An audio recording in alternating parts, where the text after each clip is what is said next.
Assalamualaikum warahmatullahi wabarakatuh. Salam sejahtera untuk kita semua.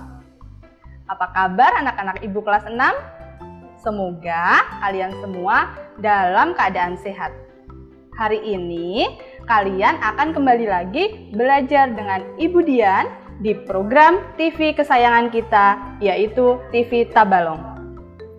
Ya anak-anak, di masa pandemi ini jangan lupa selalu patuhi protokol kesehatan dengan cara rajin mencuci tangan menggunakan sabun dan air yang mengalir setelah beraktivitas.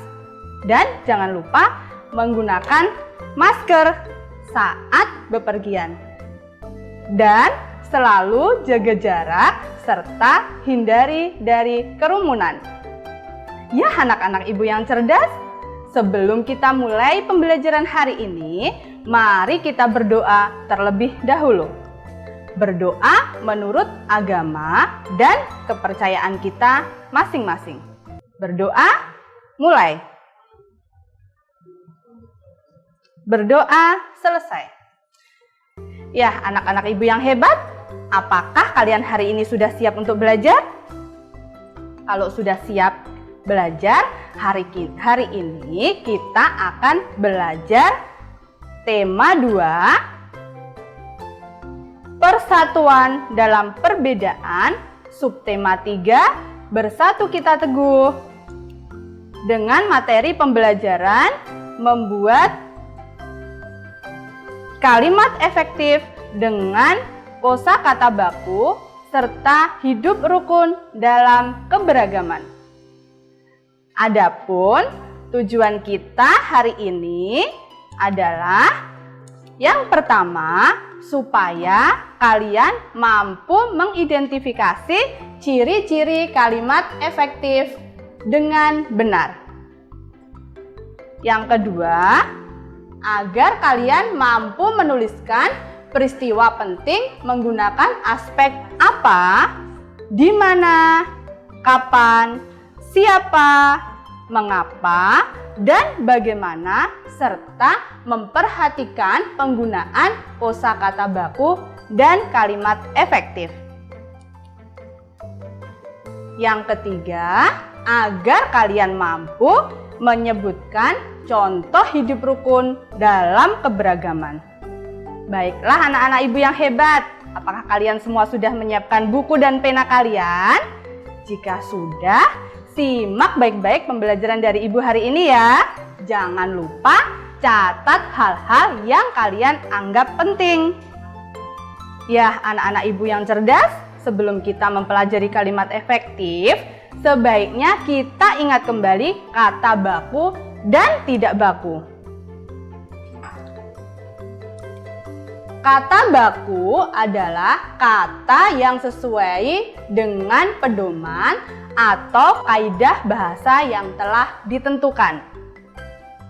Sumber utama dari bahasa baku adalah Kamus Besar Bahasa Indonesia atau KBBI. Kata baku umumnya digunakan pada kalimat resmi. Sedangkan kata tidak baku adalah kata yang tidak sesuai dengan pedoman atau kaidah bahasa yang telah ditentukan. Kata baku sering muncul pada percakapan sehari-hari atau bahasa tutur.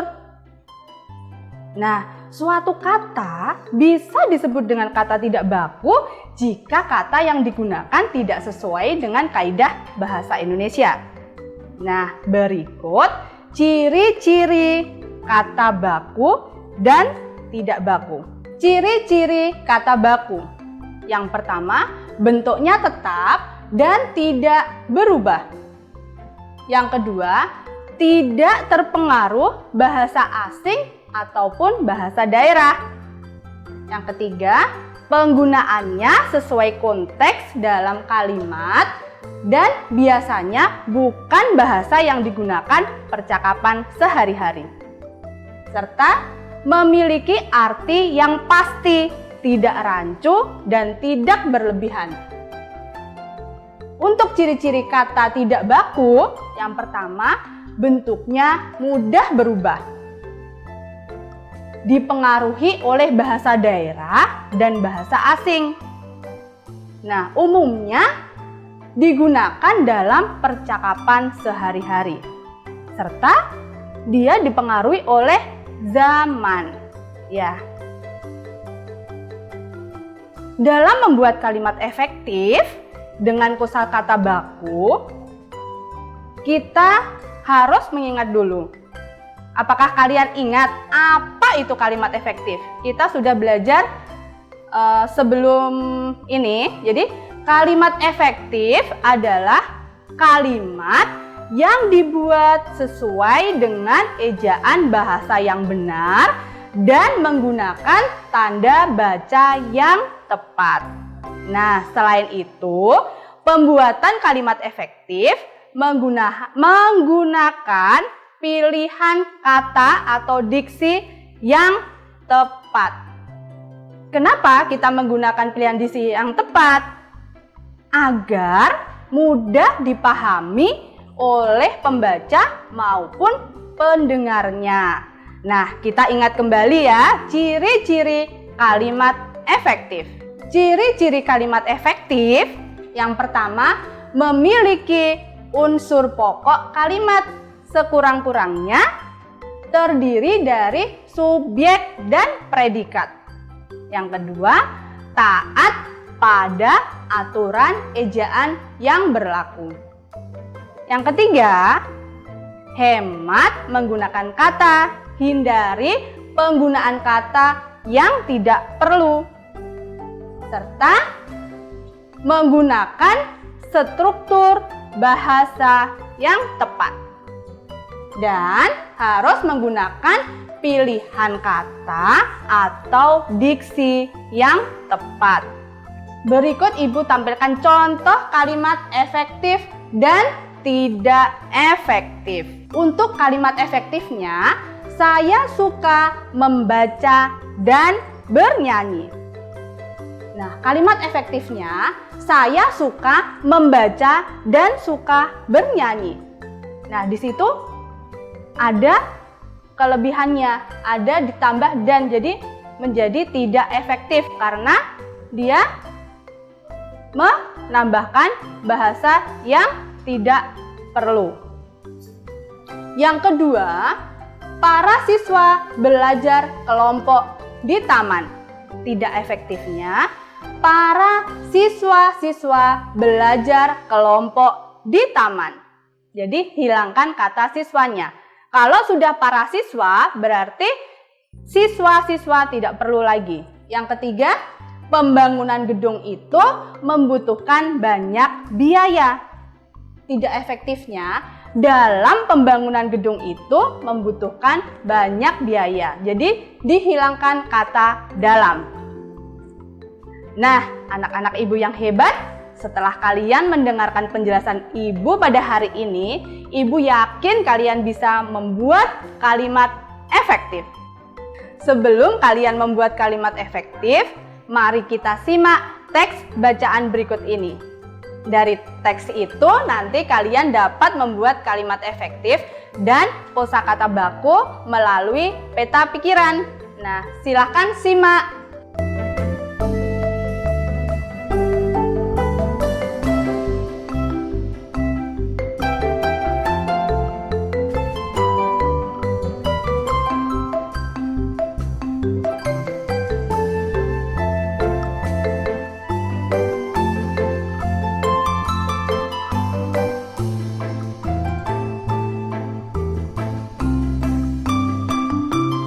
Nah, anak-anak Ibu, sebelum kita lanjut ke materi berikutnya, kita akan berhenti sejenak dan akan kembali setelah pesan-pesan berikut ini.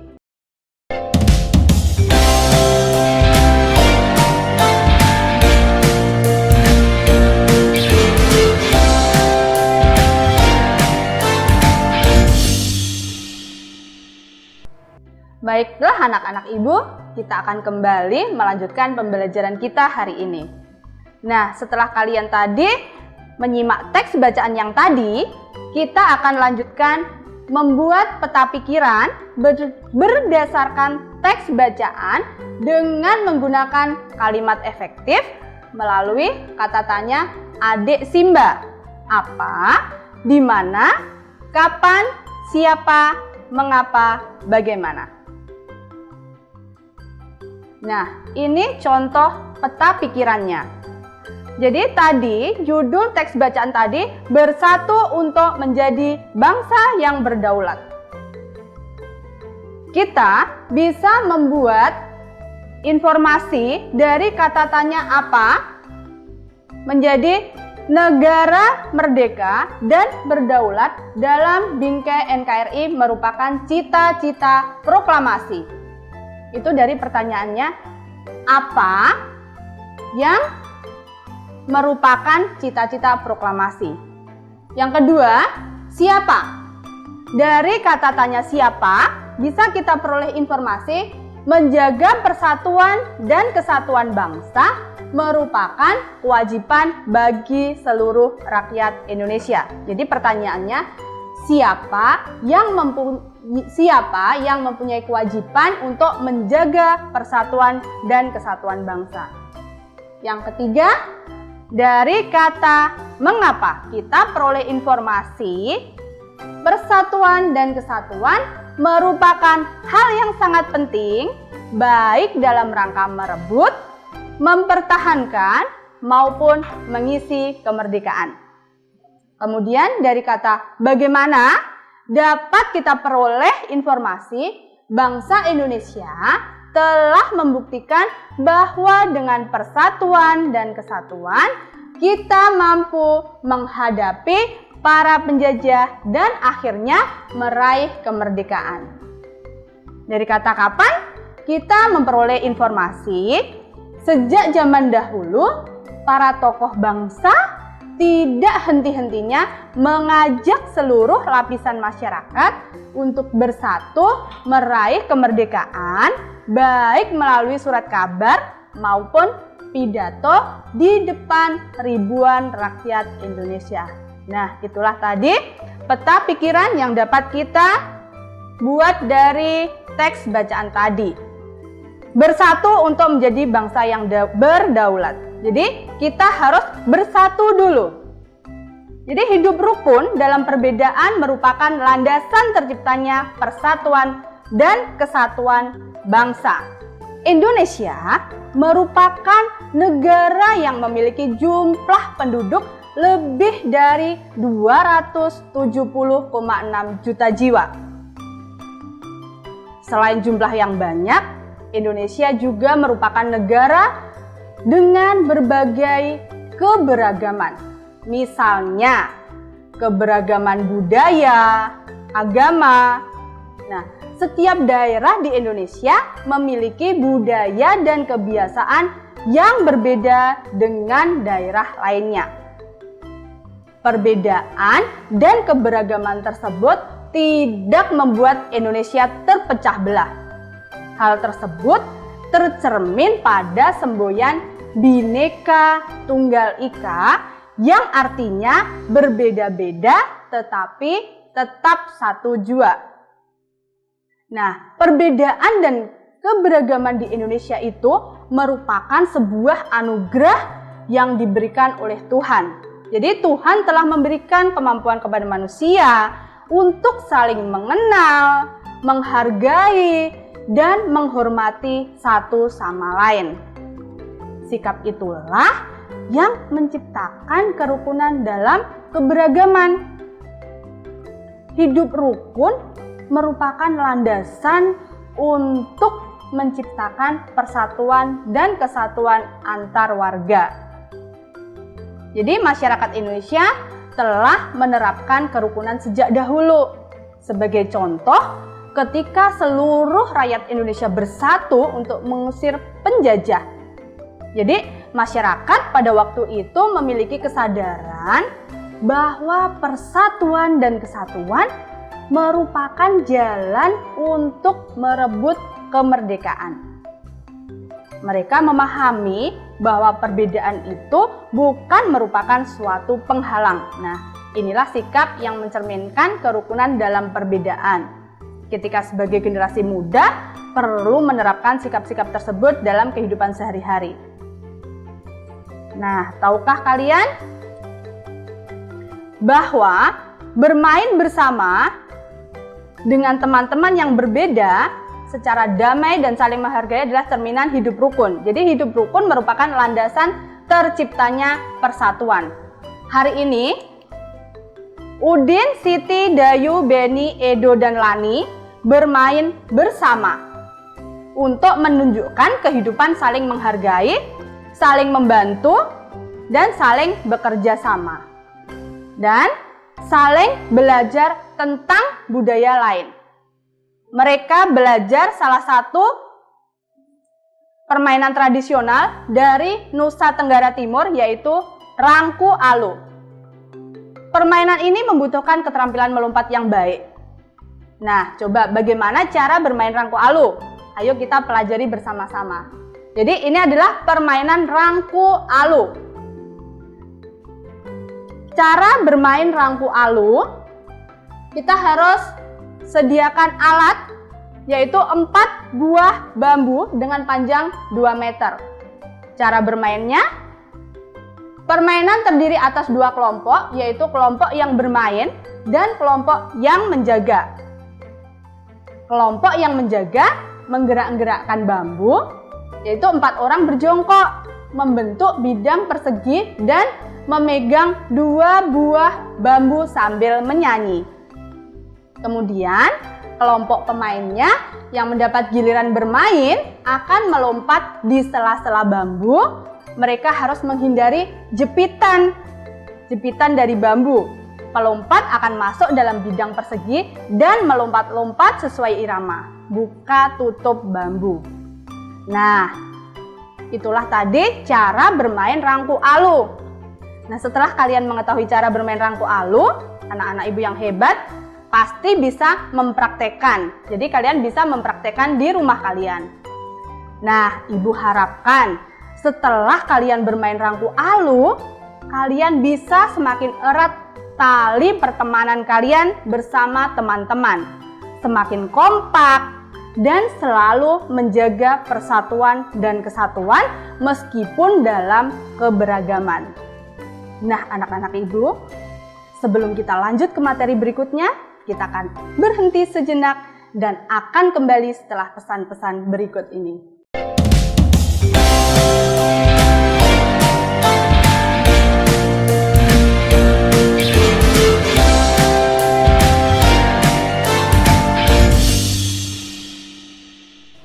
Baiklah anak-anak ibu, kita akan kembali melanjutkan pembelajaran kita hari ini. Setelah kita mempelajari materi hari ini, kita dapat membuat kesimpulan secara bersama-sama. Apa yang kita dapatkan di hari ini?